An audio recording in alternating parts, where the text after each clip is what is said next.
So yes, week 9 is done. It means I'm on here to give you another updated set of power rankings. Hip, hip, hooray, yeehaw, and all that other jazz.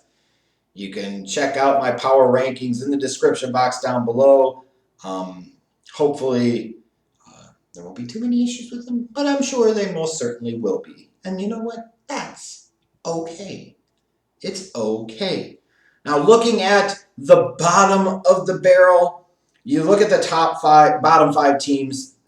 In terms of who's there, it's unchanged. Some of the individual rankings of the numbers have changed a little bit. I've got the Redskins at 28. They're 1-8. At least they're playing Dwayne Haskins. Whether they're going to stick to it or not, I don't really know.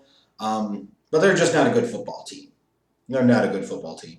And neither are the Falcons at 1-7. Dan Quinn's time in Atlanta is quickly coming to an end, and I think everybody knows that. The Dolphins, though, move up a little bit because they did beat the Jets. For whatever that's worth, the Dolphins got their first win of the year. So much for the 0-16 pursuit and so much for the total tank. At least I will say you look at the Dolphins and some of the guys look like they're still caring. They still look like they want to play hard. Whereas the Jets at 1-7, what the hell is going on? How did this team beat the Cowboys? Adam Gase is terrible. The team is bad. Darnold's making horrible decisions. Like, you can go on and on and on. Like, there's a part of me that almost wanted me to say that this is the worst team in the league because they actually had expectations. They had illusions, maybe delusions, of potentially making the playoff push this year. And instead, they're in the mix, and a very serious mix, for the number 1 overall pick in the 2020 NFL Draft. But for right now, I will go with the Cincinnati Bengals at number 32. Sure, you got A.J. Green coming back, but you got Andy Dalton going to the bench. You're going to start rookie 4th-round pick Ryan Finley finally. I don't know what the hell took you so long. But the Bengals are the one team that you can make the argument beyond question is already eliminated from the playoff race.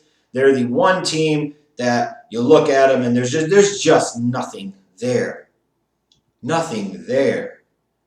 And it's just striking how quickly they truly bottomed out and they're back to being the Bungles again. I do want to call out that while I have the Bengals as the worst team and I have the Jets as a disappointing team, easily numbers 25 and 26 on my list have to be the 2 most disappointing teams this year. That's the Bears and the Browns. Now, you know I've talked about the Bears plenty. What more can really be said? I've also talked about the Browns a lot too. And the fact is, apparently, I was wrong. They are still the skid marks of the National Football League. They are still the skid marks. How do you trade for OBJ? How do you have all this alleged offensive talent? How do you have a number 1 overall pick at quarterback? And you're 2-6! 2-6! Stunning. Points to coaching being the problem, and I think everybody can agree with that and acknowledge that and accept that. If these teams keep up the trajectory that they're on, they're not winning many more games this year. They're going to end up in that bottom 5. Bad. Now when we look at the top of the list, I've got the Chiefs at 10. It was a nice victory for them over the Vikings. I could have potentially argued for them going a little bit higher, especially because you know Mahomes is coming back soon, but I kept them there for now. The Texans at 9. It was a good victory for them in London. They dominated the Jaguars, a team that you would have expected to show up better in London because they're familiar and comfortable with playing there. The Cowboys at 8. It was a nice Monday night victory for them. It seems like after 3-3 they start, they've had a couple of nice performances. The Eagles and now the Giants are handling business within the division. The Vikings at 7, tough loss on the road, but they still played relatively well, although you saw a little bit of the inconsistencies of Kirk Cousins in that game. The Packers at 6 is one of those things where, it was a loss and it was a bad loss, but sometimes teams are just going to have one of those games. And it felt like the Packers were due for one of those games, and that's exactly what they had late Sunday afternoon. The Ravens move up to 5. I could have maybe made an argument to put them a little bit higher, but they deserve to move up because they dominated the Patriots. I mean, when it mattered, they dominated them, and they beat them pretty bad. So that's got to be recognized. What a crazy world we live in when Lamar Jackson is an MVP candidate. Lamar Jackson is a quarterback of a team that is in the mix, potentially at a 1 seed. So much for him being a running back or a wide receiver in the league. Bill Polian? Proof yet again that just because somebody was a Hall of Famer for what they did at one point in time doesn't mean they're always right. Doesn't mean that at this current state, they're not a complete and total moron. Number 4, the Seahawks. They shouldn't have struggled at home like they did against the Buccaneers, but good teams find ways to win games they maybe should lose. The Seahawks are a pretty good team. They've got a good head coach, and they've got an MVP candidate quarterback. The 49ers at 3 are the one remaining undefeated team in the National Football League. I don't know that I can put them all the way at number 1 now, because you're going to ask me, do I believe in a complete team like the Saints with Drew Brees as their quarterback, or a complete team like the Patriots and Tom Brady as their quarterback, or a very defense-reliant 49ers team with Jimmy G as their quarterback? I'm just not all the way sold yet.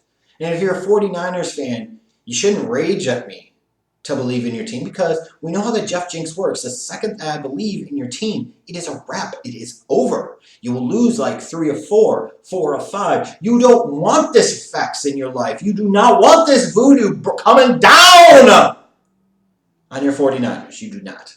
With the 49ers at number 3, you look at them and you say, that defense can play. And that defense can win them games in the playoffs. The Patriots have moved down to number 2. It's not like they lost to a bad team. They lost to a pretty good Ravens team on the road in prime time. Again, you're going to have some bad days. This is not one of their best. But for now, I will look at the Saints, and I will put them in at number 1. They won 5 games in a row without Drew Brees. Now they've got Drew Brees back. They're a balanced, complete team. They're going to have Kamara back at some point healthy, which adds even more to the running game. Him and Latavius Murray adds more versatility in the passing game. The defense that can play like the Saints, to me right now, might be the most complete and balanced team on both sides of the ball in the National Football League. But as always, you are welcome to chime in and opine with your thoughts on the power rankings and just where you think people belong. Yeah, you do that. Talk to you later.